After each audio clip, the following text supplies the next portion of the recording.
visit to Utah by Extreme Makeover Home Edition. The show has also built new homes in Logan and Bountiful. August of 2005. Ty Pennington wakes up this Bountiful neighborhood. Oakland's construction crew marches in, and demolition begins. And about a week later, neighbors, friends, and even strangers lined the street to welcome the Harrison family back. And then the bus drove away, and the Harrisons got to see their new home for the first time. It was an emotional moment for the family and others who helped make this makeover possible. A year later, October of 2006, another house comes crashing down, this time in Logan. When they moved the bus, then the tears came, and it was just awesome. This family's prayers were answered when Extreme Home Makeover built them their dream home. I think one of the great things about Utah is that sense of community everyone has, and one of the only places in the United States where you can always count on everyone, just a stranger to help you out. Utah's volunteer spirit. This time around, of course, the wheels were set in motion with a big announcement on June 11th of this year. One of America's most popular reality shows was returning to Utah, this time at daybreak. Extreme Makeover Home! Forward! Kylie Conway and I gave the good news to residents at daybreak. Extreme Makeover Home Edition was going to build a Utah family a new home right in their backyard. In this particular circumstance, they needed a new home to be constructed. So we committed to provide the site and went out and found one of our builders in the community to partner with us. That builder is Holmes Homes. We've designed the home. It's almost complete.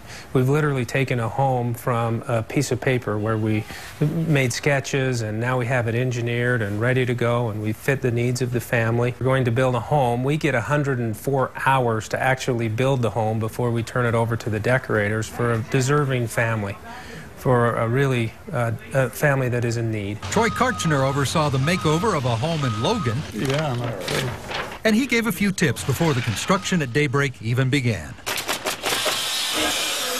To the guys who will be leading the charge this time.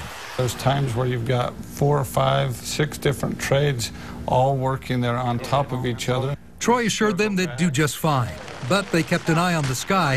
When working around the clock, you can't stop for rain. With all the rain that we've had, you never know. With so much at stake, it's doubtful the Holmes brothers will get much sleep during the 8-day project. I feel like it's the night before a big game. It's quite a team effort.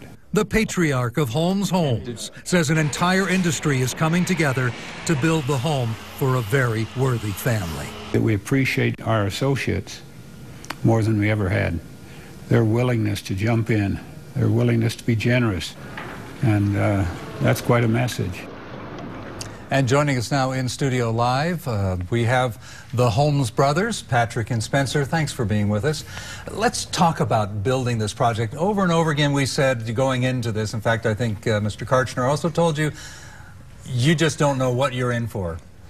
Was it just an incredible experience that you had no way to really prepare for?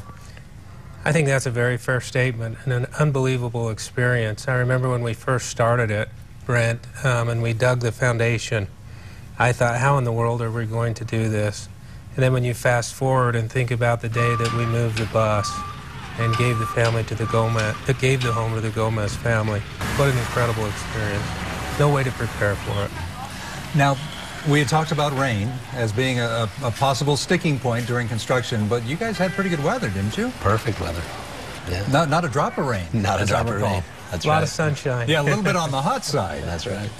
But did things come up while you were building that were unexpected? You know, you can confess now it ended well. Tell us what the problems were along the way. What were the hitching points?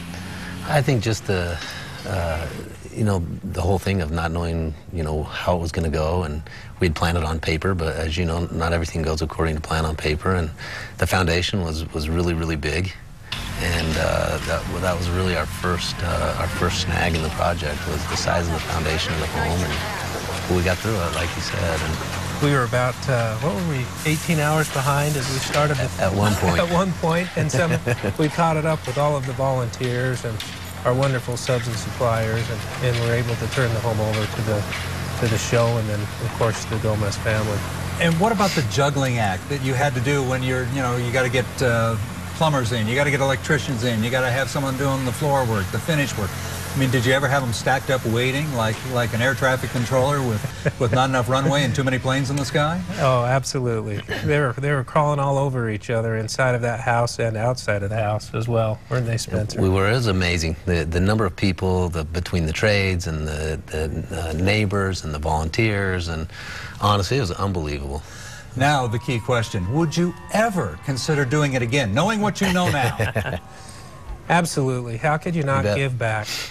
We believe in giving back, and we believe in this great state that we live in and community, so absolutely it was a very worthwhile experience for us. That thrill at the end and seeing the look on the faces of the members of the family has got to be worth it. No Unbelievable. Unbelievable. Patrick, Spencer, thank you very much for joining us. Thank you. Well, you know, there really were hundreds of people who helped build this house, but one woman took her experience a step further. Deb Harper's company did all the cement work on the home. She's joining us now to tell us more about your experience. And in this case, it wasn't just any other job for your crew.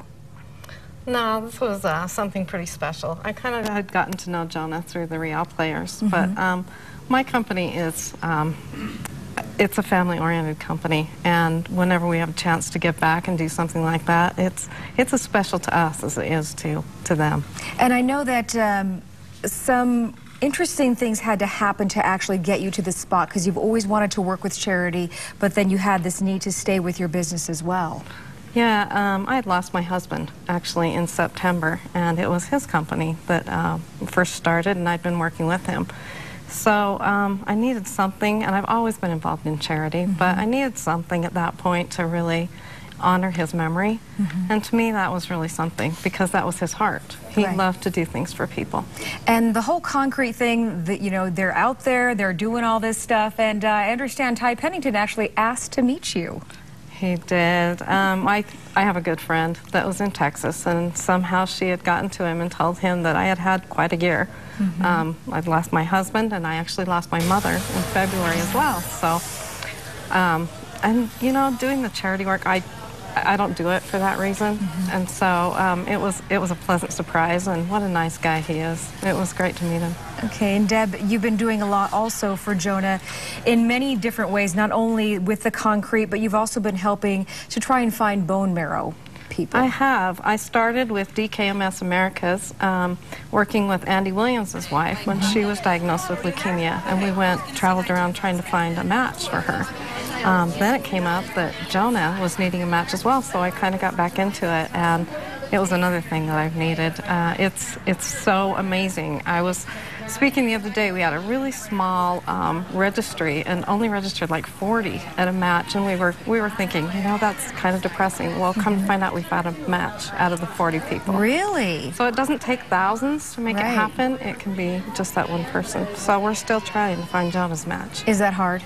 It is very hard. There's a lot of different things that have to match in order for, it's not just blood, it's not just, there's so many things. So, but we're going to keep working, try to find it for him. I know it can be scary for people going, I don't want to give you my swab because then you'll ask me to donate bone marrow if I match somebody. Well, I think people, the worst thing is people think it's blood. They think they're going up and getting tested. But the other thing that is so hard is that we need the Hispanics, different colors, all different minorities that will come in and be tested. And sometimes because of the language barrier, we have a hard time explaining to them that it's just a swab of the cheek. But we would love to have as many people as we possibly can that come get tested, because that match is out there somewhere. All right, Deb, thank you so much for your story. It's very inspirational to all of us, and of course to little Jonah as well.